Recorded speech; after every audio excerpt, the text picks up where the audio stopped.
Assalamualaikum warahmatullahi wabarakatuh. Salam sejahtera dan bahagia. Perkenalkan, nama saya Yayah Nur Asia, guru TK Al-Firdaus, Cilamaya Kulon. Saya calon guru penggerak angkatan 11 Kabupaten Karawang. Kali ini izinkan saya memaparkan demonstrasi kontekstual pemikiran Ki Hajar Dewantara.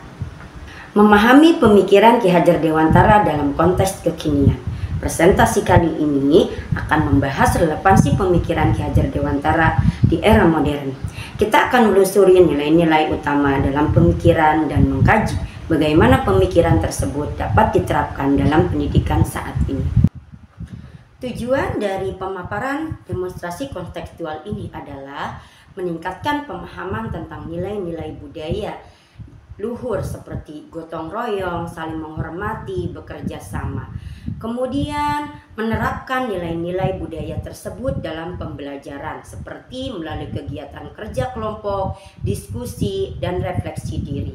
Selanjutnya, mengembangkan karakter yang sesuai dengan budaya seperti sopan santun, disiplin, dan bertanggung jawab. Tujuan selanjutnya yaitu mewujudkan pembelajaran yang berpusat pada murid dan berwawasan budaya lokal. Kita sudah sama-sama tahu bahwa latar belakang pemikiran Ki Hajar Dewantara salah satunya adalah pendidikan dan pergerakan. Ki Hajar Dewantara melihat pendidikan sebagai kunci kemajuan bangsa dan aktif dalam pergerakan nasional. Ada beberapa dasar-dasar dari pemikiran Ki Hajar Dewantara. Yang pertama yaitu pendidikan yang berpusat pada murid. Kodrat alam, kodrat zaman, kemerdekaan belajar, pendidikan holistik, pendidikan karakter, penanaman karakter harus dilakukan melalui berbagai kegiatan dan pengalaman belajar yang nyata. Asas tripusat pendidikan yaitu keluarga, sekolah, dan masyarakat. Selanjutnya yaitu pendidikan seumur hidup. Belajar adalah proses yang berkelanjutan sepanjang hidup.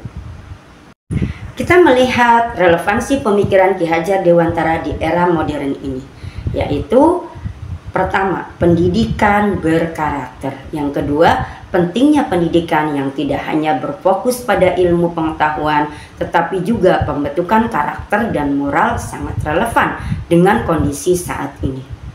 Selanjutnya, merdeka belajar. Prinsip merdeka belajar yang dicetuskan oleh Ki Hajar Dewantara selaras dengan gerakan pendidikan abad ke-21 ini yang mendorong siswa untuk belajar secara mandiri, aktif.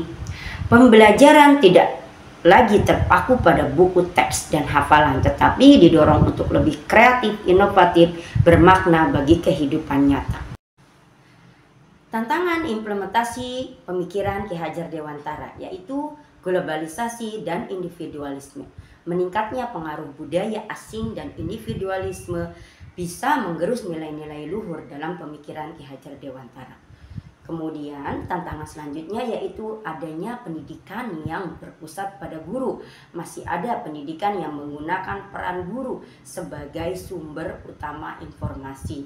Padahal guru adalah sebagai fasilitator yang membantu murid untuk belajar dan berkembang sesuai dengan potensinya. Tantangan selanjutnya yaitu kesenjangan sosial, kesenjangan ekonomi, dan akses terhadap pendidikan. Masih menjadi tantangan dalam menerapkan nilai-nilai keadilan modernisasi. Adanya perkembangan teknologi dan modernisasi membutuhkan penyesuaian agar pemikiran Ki Hajar Dewantara tetap relevan.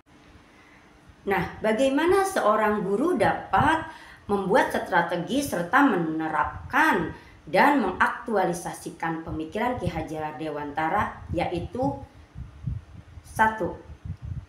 Murid belajar melalui proyek-proyek yang relevan dengan kehidupan nyata sehingga mereka dapat menerapkan pengetahuan dan keterampilannya secara langsung. Kedua, pembelajaran diferensiasi. Seorang guru dapat memberikan pembelajaran yang sesuai dengan kebutuhan dan gaya belajar masing-masing murid. Ketiga, penilaian yang otentik. Guru menggunakan berbagai metode penilaian untuk mengukur perkembangan murid secara holistik, tidak hanya fokus pada nilai akademik saja. Pemirsa yang berbahagia, kesimpulan dari pemaparan tadi adalah pemikiran Ki Hajar Dewantara tetap relevan di era modern dan dapat menjadi solusi untuk berbagai masalah dan tantangan yang dihadapi.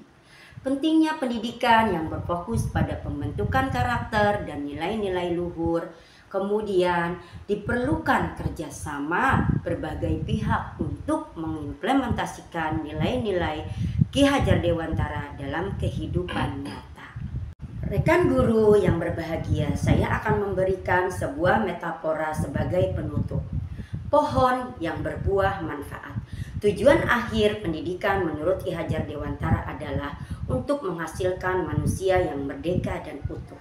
Bayangkan sebuah orkestra yang terdiri dari berbagai macam alat musik. Setiap alat musik memiliki suara dan ciri khasnya masing-masing. Ada biola yang indah dan merdu, cello yang dalam dan bertenaga, flute yang ringan dan ceria, dan drum yang energik dan penuh semangat. Orkestra ini adalah perumpamaan untuk mengembangkan pemikiran Ki Hajar Dewantara tentang pendidikan.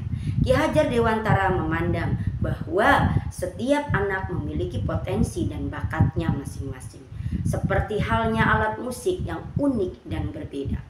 Tugas guru bagaikan dirijen orkestra adalah untuk membimbing dan menghantarkan setiap anak untuk menemukan suaranya sendiri. Guru tidak boleh memaksakan semua anak untuk bermain musik yang sama dengan cara yang sama pula. Tugas mereka adalah membantu setiap anak untuk mengembangkan bakat dan potensinya secara maksimal, sehingga mereka dapat memainkan melodinya masing-masing dengan indah dan harmonis. Pendidikan yang berpusat pada murid seperti yang didorong oleh Ki Hajar Dewantara adalah tentang menciptakan ruang bagi setiap peserta didik untuk berkembang dan berkarya sesuai kodratnya. Terima kasih. Wassalamualaikum warahmatullahi wabarakatuh. Salam.